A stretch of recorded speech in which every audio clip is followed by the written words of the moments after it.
যে কোনো কাজে কষ্ট আছে। যে লোকটা মাটি কাটে তারও কষ্ট হয়, যে লোকটা রিক্সা চালায় তারও কষ্ট হয়, যে লোক এসিতে অফিসে বসে কাজ করে তারও কষ্ট হয়। কষ্ট ছাড়া জীবনে উন্নতি আশা করা বোকামি। আপনার যদি সীমাহীন টাকা থাকে তবু আপনাকে কাজ করতেই হবে। কাজ আপনাকে বেঁচে থাকা শেখাবে। স্বর্ণ যত পুড়ে তত খাঁটি হয়, ঠিক তেমনি মানুষ যত কষ্ট পায় তত খাঁটি হয়।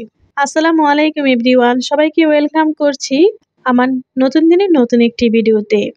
সবাইকে আমার অন্তরস্থল থেকে ভালোবাসা ও শুভেচ্ছা জানাই। আজকের সকাল থেকে সন্ধ্যার পর পর্যন্ত যা যা করেছি তাই শেয়ার করতে যাচ্ছি।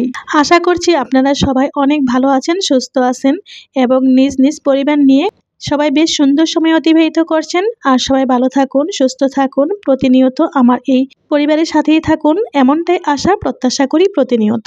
সকালে নাস্তা করেছিলাম, দেখতে পেয়েছিলেন যে সবজি দিয়ে রুটি নাস্তা করেছিলাম। তারপর এটি চলে আসলাম দুপুরবেলায় সবজিগুলো গুছিয়ে নিতে।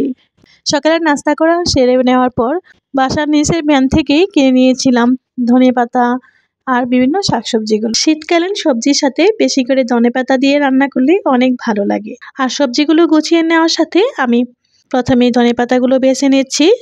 সবকিছু কেটে ধুয়ে পানি জড়িয়ে রেখে দিব, তারপর আমি রান্না করতে চলে যাব।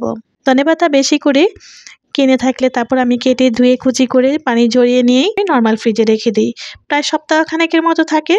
আর মরিচের বোটাগুলো ছাড়িয়ে নিচ্ছি। এখন বেছে নিচ্ছি সর্ষে শাক। সবজিগুলো ভালোভাবে বেছে ধুয়ে নিয়ে তারপর আমি রান্না করতে চলে যাব। দুপুরের শীতের সবজি আর পিঠা, এ দুটি শীতের মজার খাবার, তাই না? পুরো শীতকাল সবজির বাজার নানা রকম সবজিতে থাকে ঠাসা। যদিও একটু বাজারের মূল্য বৃদ্ধি, তবু খেতে তো হবে। ফুলকপি, বাঁধাকপি, ওলকপি, ব্রোকলি, সর্ষে শাক, লাল শাক, পালং শাক, মূলো শাক, লাউ শাক, বিভিন্ন শাকসবজি আমার খেতে খুব ভালো লাগে। শিম, টমেটো তো অবশ্যই লাগবে। এসব শাকসবজি খেয়ে পুরো শীতকাল চনমনে হয়ে উঠতে পারেন সকলেই, বাড়াতে পারেন দেহের পুষ্টি। যদিও শীতের বেশ কিছু সবজি অন্য সময় পাওয়া যায়, তবু শীতকালে শীতের সবজির মজাই যেন আলাদা। শীতের শিশিরে সবজি থাকে টাটকা, শাকসবজির যত টাটকা খেতে পারেন ততই পুষ্টিগুণ বেশি। কথা বলতে বলতে এদিকে শাকসবজিগুলো সবগুলো গুছিয়ে নিয়েছি, ফুলকপি কেটে নিয়েছি। ফুলকপির সাথে আজ আমি শিম, আলু, টমেটো, ধনেপাতা অ্যাড করব।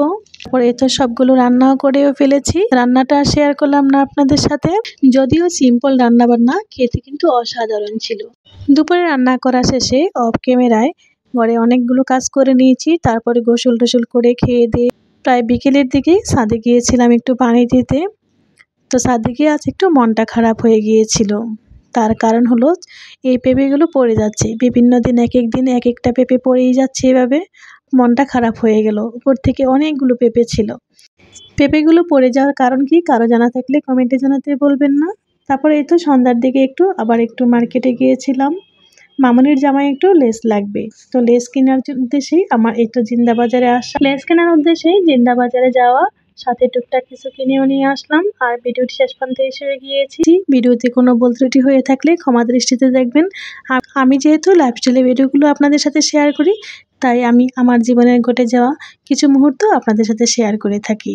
আমি যখন ভয়েস ওভার করি আপনারা হয়তো এক্সট্রা বাজে কিছু সাউন্ড শুনতে পান, কারণ মেন রোডের পাশে আমার বাসা।